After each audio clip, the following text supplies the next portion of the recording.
Pernah kamu rasa yang kamu nih sakit hati betul, sampai kamu balas sakit hati kamu tuh dengan orang yang sakitkan hati kamu?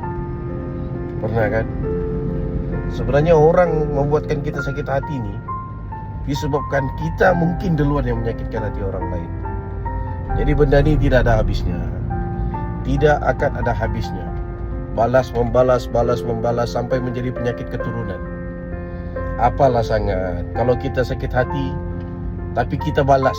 Sebagai manusia kita balas sakit hati kita. Pernah kamu terpikir kalau Tuhan yang balas lebih sakit daripada manusia yang membalas? Jadi bila orang sakitkan hati kita tuh, kita doakanlah dia baik-baik. Kita doakan dia baik-baik. Kita doakan dia semoga mendapat kesedaran. Kan orang bilang. Tapi kalau benda tuh betul-betul sebusuk-busuk nangka tuh sudah, kan?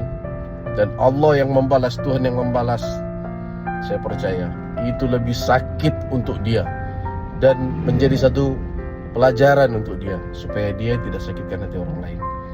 Jadi kalau orang sakitkan hati kita, tak payahlah balas. Kita doa-doakan sajalah baik-baik. Kita istighfar saja, sembuhkan hati kita dengan istighfar tu. Daripada kita balas membalas, tak lama jadi perang negara pula kan. Kau pelan-pelan dari sana.